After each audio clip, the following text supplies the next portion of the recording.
అత్యుత్తమ ప్లేస్మెంట్స్ తో ఎంఎన్సీ కంపెనీలలో ఉద్యోగమే లక్ష్యమా? ఇంజనీరింగ్ చదవాలనే మీ పిల్లల కలని కేజీ రెడ్డి కాలేజ్ తో నిజం చేసుకోండి. మీరు ఆయనతో కలిసి ఉన్నారు. ఆల్మోస్ట్ ఒక 20 ఏళ్ల నుంచి ఆయనతోనే కలిసి ఉన్నారు. ఇప్పటికి కూడా ఆయనతోనే కలిసి ప్రయాణం చేస్తామంటున్నారు. ఉద్యమ నేతగా, ఉద్యమాల్ని గ్రూప్‌గా మీరందరూ వెళ్తూ ఉంటే, స్వయంగా అలాంటి ఉద్యమ నేత కూతురే బయటికెళ్ళిపోయింది. ఆయన మీదే ఇప్పుడు మాట్లాడుతోంది. ఆ తర్వాత ఆరోపణలు చేస్తోంది. బీఆర్ఎస్ పార్టీ ఉండదు అనేటువంటి మాట. ఇవన్నీ చెప్తుంది. అక్కడ యాక్చువల్‌గా ఏం జరిగింది అసలు? ఎందుకని తను వెళ్ళిపోయింది? సరే, ఆమె వ్యక్తిగతంగా ఆమె వెళ్ళిపోవడానికి అనేక కారణాలు ఉండొచ్చు. ఆమెకు తెలుసు ముఖ్యమంత్రిని కావాలా, నేను కూడా కేసీఆర్ గారి తర్వాత ముఖ్యమంత్రి నేను కూడా కావాలనేటువంటి కోరిక రావచ్చు. సహజంగా మనసులో కోరిక వస్తే తప్పేం లేదు. కానీ మాకు అది ఏం జరిగింది అనేది వాళ్ళకి తెలుసు. ఏం జరిగింది అనేది ఇంటర్నల్గా ఏం జరిగింది ఆమెనే చెప్పాలి.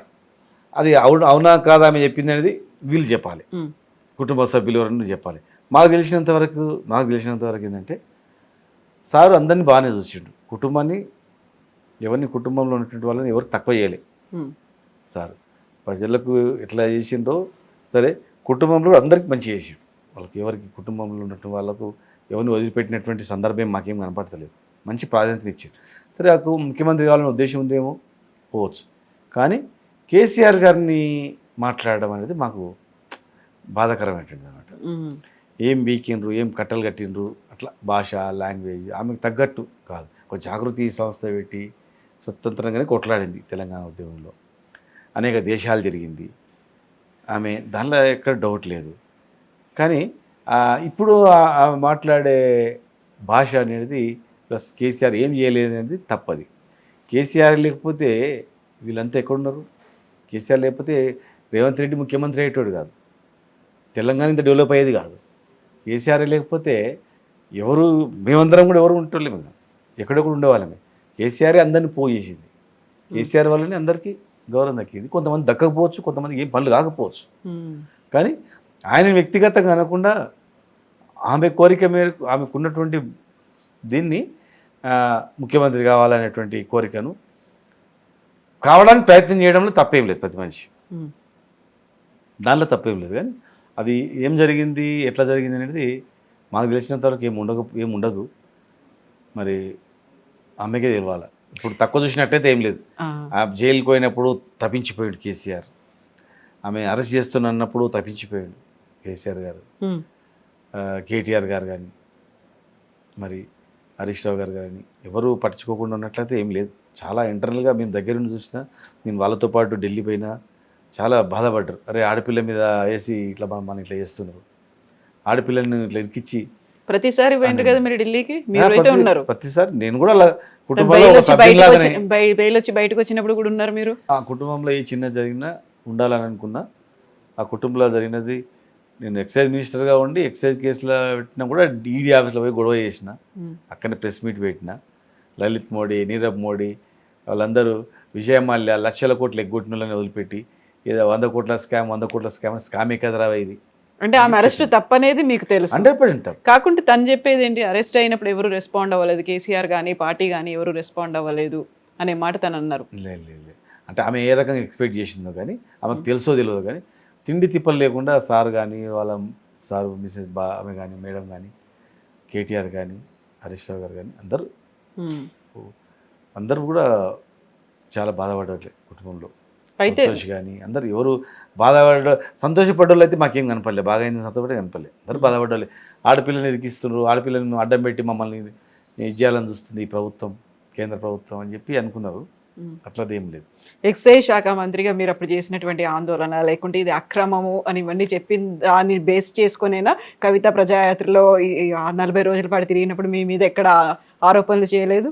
అట్లేం లేదు. ఆమెకు ఎందుకని మిగతా అందరి మీద చేసి మీ మీద ఎందుకు చేయలే? ఆమెకు వాళ్ళ కుటుంబంలో నేను కూడా ఒక మెంబర్ లాగానే, నేను మంత్రిగా ఉండి ఏం చేసుకున్నా ఏం చేసినా అనేది ఆమెకు తెలుసు. మంత్రిగా ఉండి తెలంగాణ ఉద్యమంలో నేను ఆఫీసర్గా ఉండి నా పాత్ర ఏం తెలుసు. చిన్న చిన్న అటెండర్లు, క్లర్క్లే భయపడతారు ఉద్యోగం వదిలిపెట్టి చేయాలంటే. అంత పెద్ద హోదాలో ఉండి నేను రోడ్ల మీద ఎక్కి అన్ని సకల జనుల సమ్మె తెలంగాణ ఎట్లా వచ్చింది అంటే ఏం చెప్తారు? కేసీఆర్ గారు చావున్నట్లే తలబెట్టిండు అనేది మేము అందరం అంటాం. అంటే ఆ మీటింగే సిద్దిపేట సభనే మేము స్వామిగౌడ్ ఇద్దరమే, స్వామిగౌడ్ గారు ఇద్దరమే సభాధ్యక్షుడు దానికి మేము, సిద్దిపేట సభ. కానీ తెలంగాణ ఎట్లా వచ్చిందంటే ఎన్ని చెప్తారు, సహాయ నిరాకరణ అంటారు, అది మేమే. సకల జిల్లా సమ్మె అంటారు, ఎవరు అంటే సకల జిల్లా ఎలా చేసిర్రు, అవన్నీ నేనే దాన్ని కదా, ఆమెకు గుర్తుపెట్టుకుందా? తెలుసు సకల జిల్లా సమ్మెలో ప్రధాన పాత్ర శ్రీనివాస్ గౌడ్ ఎంత ఉంది అనేది, సాగరహారం ఎంత ఉంది, మిలియన్ మార్క్స్లో ఎంత ఉంది, సడక్ బంద్ అరెస్ట్ అయ్యిండు, జైల్లో పెట్టినాడు, కమిషనర్గా జైల్లో ఉన్నాడు. బట్ ఇవన్నీ గుర్తుపెట్టుకోవాల్సిన అవసరం ఉంది. ఇక్కడ స్వయంగా కేసీఆర్ మీద అక్కడ ఉన్నటువంటి ఫ్యామిలీ మెంబర్ల మీదే అన్ని రకాల ఆరోపణలు చేస్తున్నప్పుడు, చాలా తీవ్రంగా మాట్లాడుతున్నప్పుడు మీ మీద అసలు ఎందుకు మాట్లాడలేదు? నేను ఆమెకు నష్టం నేను చేయలేదు, నా వల్ల ఆమెకు నష్టం జరగలేదు. మరి అలా ఏమైనా నష్టం జరిగింది వాళ్ళు అంటారు, నా వల్ల ఏం నష్టం జరగలేదు. ఆమె ఎప్పుడు మంచిగా ఉండాలని కోరుకున్నామని ఆమె జైలుకి వెళ్ళినా ఎక్కడైనా బాధపడినటువంటి వాళ్ళ ఇళ్ళలో వాళ్ళ ఇంట్లో వ్యక్తులు ఎట్లయితే బాధపడరు వాళ్ళకన్నా ఎక్కువ నేను మా ఇంట్లో కూడా బాధపడినటువంటి వాళ్ళం. అరే మంచి పాప ఆమె అట్లా చేసింది కదా, ఆమె ఆడపిల్ల మీద చేస్తారా వీళ్ళని మేము బాధపడినట్టు వాళ్ళం. ఓకే, అంత కనుక ఆమె కొంచెం సాఫ్ట్ కార్నర్ ఉందా అంటే మేము ఏమైనా చేస్తే అంటుండే, నేను ఏం చేయకపోయినా కూడా ఇప్పుడు వాళ్ళ కుటుంబ సభ్యులకు వాళ్ళకి ఏమి ఉందో వ్యక్తిగతంగా నేను చెప్పలేను అది ఎందుకంటుంది అనేది దాన్ని. అది అప్పుడే అన్నింటినేమో ఉంటుండే, ఉన్నప్పుడే అధికారం ఉన్నప్పుడు అంటుండేమో దానికి కొంచెం వాల్యూ ఉంటుండే. ఇప్పుడు అనడం వల్ల ఎవరు కూడా ఆమె రాజకీయంగా అంటుంది అని అనుకుంటారు తప్ప మరి ఇక ఆమె తెలియదు అనేది. కాకపోతే ఆమె వ్యక్తిగతంగా నేను పోను. కాకపోతే ఇండైరెక్ట్ గా కవిత పార్టీ వీడిపోవడానికి మీరేమన్నా కారణమైనరా? చిచి ఇండైరెక్ట్ గా చిచి ఆమె అటువంటి డిస్కషన్ మాతో ఎప్పుడు కూడా చేయకుండా. డిస్కషన్ కాదు, యాక్చువల్గా కేటీఆర్ సీఎం అవ్వాలి అని చెప్పిన దాంట్లో వెరీ ఫస్ట్ పర్సన్ మీరు కనిపించారు. తనకేమో సీఎం అవ్వాలి అనేటువంటి ఆకాంక్ష, ఆశ అవన్నీ ఉన్నాయి, ఆ దిశగా తను అడుగులేస్తున్నప్పుడు మీరేమో కేటీఆర్ కావాలి అనుకున్నప్పుడు తను కాకుండా అయ్యేదే కదా అక్కడ మీరు వెలిబుచ్చినటువంటి అభిప్రాయం. ఇప్పుడు కూడా మేము అదేమన్నా దాని వల్లే తను ఇప్పుడు కూడా చెప్తున్నాం అమ్మా, కేసీఆర్ తర్వాత మళ్ళీ కేటీఆర్ గారే కావాలని మేము కోరుకుంటాం.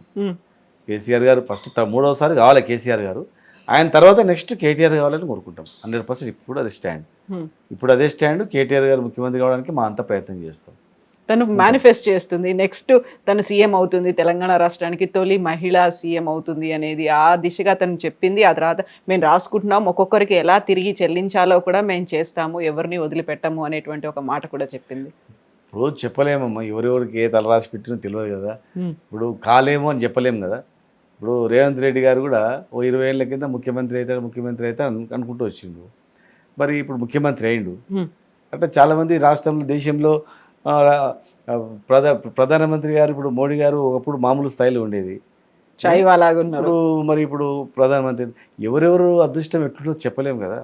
కోరికలు కోరడం తప్పులేదు, ఆశించడం తప్పులేదు, కానీ ఆశించేటప్పుడు మనం చేసేటువంటి విమర్శలు ఎవరి మీద చేస్తే బాగుంటుంది, ప్రయోజనం ఉంటుందని చెప్పాలి. ప్రతిపక్ష నాయకులు కేసీఆర్ని తిట్టబట్టింది వాళ్ళంతా, ఎందుకంటే కేసీఆర్ గుర్తు లేకుండా చేయాలని చెప్పి. ఈమె కూడా కేసీఆర్ గారి మీద నిందలేసేటట్లు ఏం చేసారు అంటే, ఆయన నాయకత్వంలో మేము 10 ఏళ్ళు పనిచేసినాం కదా, 9.5 ఏళ్ళు నడిచింది కేసీఆర్ గారు అన్నప్పుడు ఏం చేసిండ్రు అనే భాష, ఆ భాష అనేది మాకు బాధాకరమైంది అనమాట. ఏం పీకిండ్రు అనే భాష కాకుండా మీరు చేసిండ్రిన్ని ఇంకా చేయాల్సింది మీరు చేయలేకపోయినరు, అమ్మవీరుల కుటుంబాలకు సరైనటువంటి చేయలేకపోయినరు, జర్నలిస్టులకు కొంత చేయలేకపోయినరు, తెలంగాణ గురించి కష్టపడే వాళ్ళని మనం కొంత చేయలేకపోయినాం, తెలంగాణ వ్యతిరేక శక్తుల్లో కొంతమంది లాభపడ్డరు, ఎక్కువ మంది తెలంగాణ వ్యతిరేక శక్తులు వచ్చారు, వాళ్ళని దూరం పెట్టాల్సిందే అనేటువంటి అంశాల మీద మాట్లాడితేనేమో కొద్దిగా బాగుండేది అనమాట. ఆమె ఇప్పుడు ఈ మాటలు కవిత అంటే బాగుండేది అంటున్నారా? శ్రీనివాస్ గౌడ్ గారే మనసులో ఉన్నటువంటి మాటలను బయట పెడుతున్నారా? అంటే జనరల్గా తెలంగాణ ఉద్యమకారులు ఏం కోరుకుంటారంటే ఎక్కువ శాతం తెలంగాణ గురించి కష్టపడ్డలే అత్యధిక శాతం ఉండాలని కోరుకుంటారు. అవి ఏదైనా మంత్రి పదవులు కావచ్చు, చైర్మన్లు కావచ్చు, ఐఏఎస్ ఆఫీసర్లు కావచ్చు, పోస్టింగ్లు కావచ్చు, లబ్ధి పొందేటువంటి ఇండ్లు కావచ్చు, పట్టాలు కావచ్చు, ఏం కావచ్చు, వాళ్ళకు నచ్చదు. కాకపోతే అందరూ మనమే ఉండలేము కనుక కొంతమంది మంచి వాళ్ళు వ్యక్తిత్వం ఉన్నటువంటి వాళ్ళు ఉన్నా మంచిదే.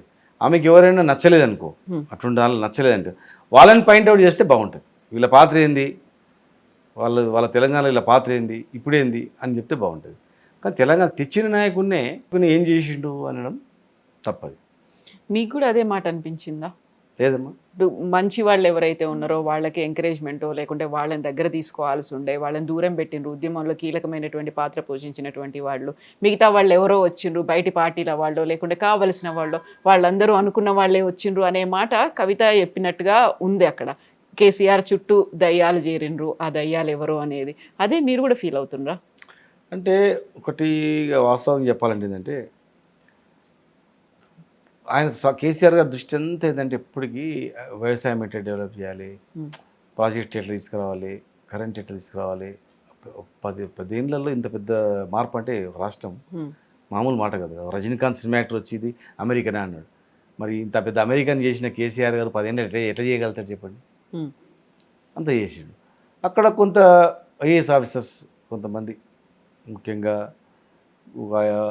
ఐఏఎస్ ఆఫీసరు కావచ్చు, ఇంకా కొంతమంది ఉన్నటువంటి వాళ్ళు, అక్కడ ఉన్నటువంటి వాళ్ళు కొంత సమాచారాన్ని అధినాయకులకు తీసుకోకపోకుండా కొంత కింది వాళ్ళ అధికారులు కూడా మిస్యూజ్ చేసినటువంటి మాట కొంత వాస్తవం. కింద సీఎంఓలో ఉన్నటువంటి కీలకమైన అధికారులు, నాయకులు కొంతమంది, ఒకరిద్దరు ముగ్గురు కలిసి కొంత అక్కడ కొన్ని చిన్న చిన్న తప్పిదాలు ఇప్పుడు జరుగుతలేవా, ఇప్పుడు ఈ ప్రభుత్వం జరుగుతలేవా, అట్లా ఎన్నో జరుగుతూ ఉన్నాయి. కాకపోతే అవి భూతార్థాలు, మేము జరిగినటువంటి భూతార్థాలు పెట్టి చూపించిండ్రు చాలామంది. కొంత డెవలప్మెంట్ మీద దృష్టి పెట్టినాం కనుక కొన్ని చిన్న చిన్న జరిగిండొచ్చు పొరపాట్లు. కానీ నెక్స్ట్ మేము ఇంకా అధికారం నుండి అందరికి చేద్దామనే ఆలోచన ఉంది. అందరికి చేసినాము, మిగిలిపోయిన వాళ్ళు కూడా చేద్దామనేటువంటి ఆలోచన కేసీఆర్ గారికి ఉంది. కనుక ఆ రకంగా కేసీఆర్ గారిని ఏమనకుండా మనం చేసిన పనులు చెప్తూ చేయనివి చెప్తే బాగుండని చెప్తుంది. ఉద్దేశం ఏంటంటే ఆమె అందరూ ఇవి ఏవి చెయ్యలేదనే కదా తను చెప్తోంది. అసలు ఏమీ చెయ్యలేదు అనే, ఏమి చేయనప్పుడు ఉన్నప్పుడే అన్నారు అనుకో, అప్పుడే కొట్లాడిన అనుకో, ఇప్పుడు చాలా ఉండేది, వాల్యూ ఉండేది అనమాట ఆ మాటకు.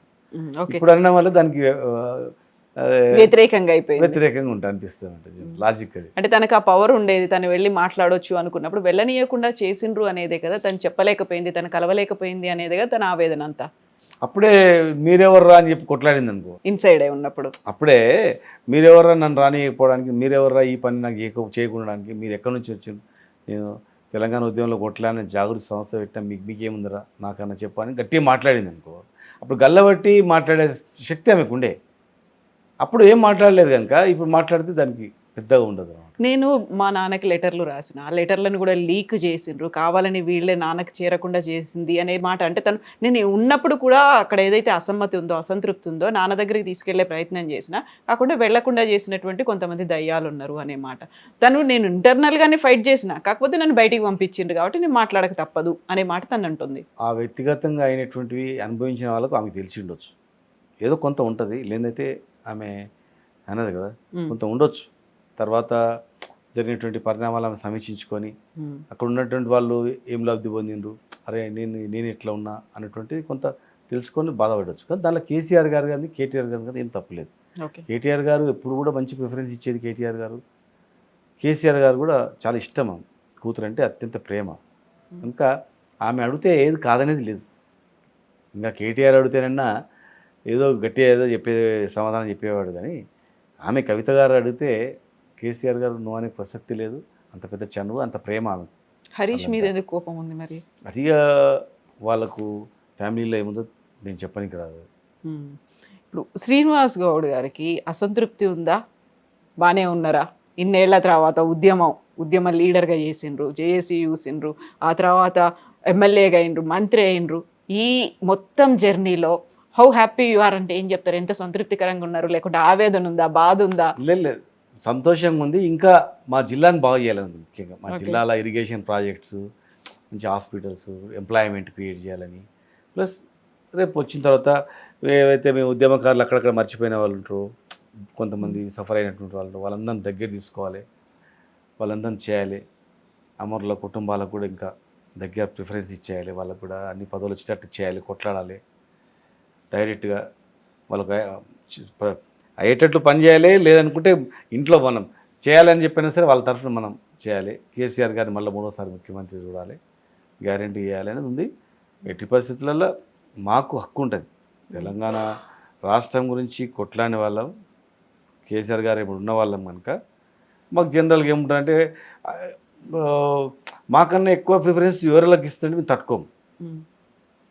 మాకన్నా ఎక్కువ ప్రిఫరెన్స్ ఎవరికి ఇస్తుంటే మాకు ఆత్మాభిమానం ఎక్కువ. మాకన్నా అరే మేము తెలంగాణ నుంచి కొట్లాడిన వాళ్ళము, రాష్ట్రం వస్తా రాదన్నప్పటి నుంచి ఉన్న వాళ్ళం,